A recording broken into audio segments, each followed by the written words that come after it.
Brandon, what does it mean for people in Florida to have both the Democrats win in the Senate runoff election in Georgia? How is that going to affect our lives? Well, we'll see. Let's keep in mind that it is a pretty tenuous grasp on power that the Democrats have in the Senate. It's a 50-50 split if the result from this morning holds. And so that leaves the deciding vote or in a tie up to the senator-elect, or I'm sorry, the vice president-elect, eventual vice president Kamala Harris.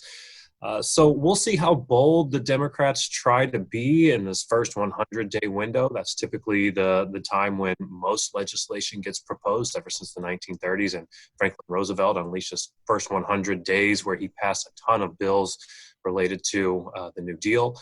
So we'll see how bold they want to be. Keep in mind, Joe Manchin from West Virginia might just become the most powerful senator in the United States. He's from West Virginia, a state that Donald Trump won by like 40 points in 2020, but Joe Manchin is a Democrat. So it seems like things will be somewhat tenuous in the Senate, even if the Democrats have control. I think what we can expect in Florida, hopefully, is some kind of streamlined vaccine distribution. I'm hopeful that Joe Biden and the Democrats and Republicans will take this more seriously as we see these rollouts come more to the people. It's been kind of a disaster in Lee County to date, so hopefully that improves. We'll see if the Democrats pass any more stimulus bill. They ran in Georgia on $2,000 checks. We'll see if that comes to fruition. But I'm also interested to see how bold Joe Biden and the Democrats want to be in terms of things like student loan forgiveness, criminal justice reform. These are all things that Democrats ran on in the 2020 election. And so it'll be interesting to see if they can actually deliver on some of these with majorities, slim majorities, keep in mind, in both the House and the Senate. Well, I want to pick up on that because I don't think that's really been talked about a lot. You're saying it's not necessarily a slam dunk for everything that Joe Biden wants to get through, he will in fact get through. Absolutely not. There are a lot of centrist Democrats in the Senate. There are a lot of centrist Democrats in the House. And remember that has lost a number of House races in the 2020 election, even here in South Florida. So they're going to have to be a little more cautious than perhaps could have been had they won overwhelming majorities and the Senate. And again, keep your eyes on Joe Manchin because he is in a very precarious position. He has traditionally been a fairly conservative Democrat. He's from a very conservative state.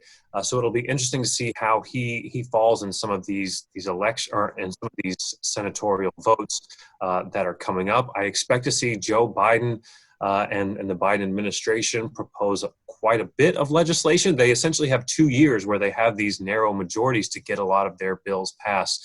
So we'll see how aggressive they want to be. I think the Democratic base wants Joe Biden to be aggressive. We'll see how much he responds to that. He ran on kind of bringing the parties together. So we'll see if he's able to craft some kind of majority, not just with Democrats, but with some Republican support in the Senate. It'll be interesting to see how Senators Rubio and Scott respond. They have traditionally towed the line of the Trump administration for the last several years.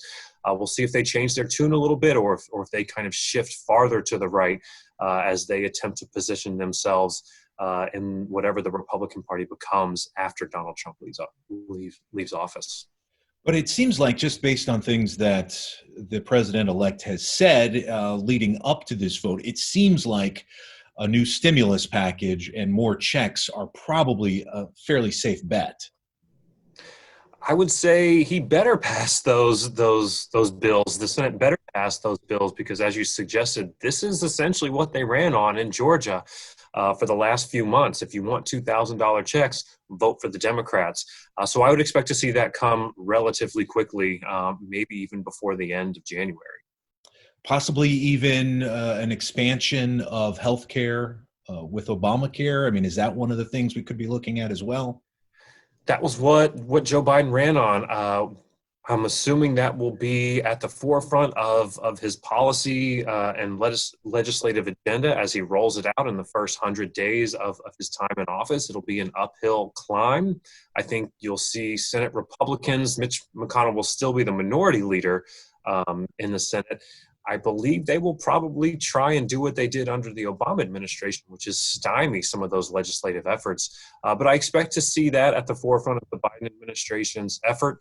We'll see how successful they are. Again, it's a very majority, and you've got some conservative Democrats that will have to be brought into that coalition.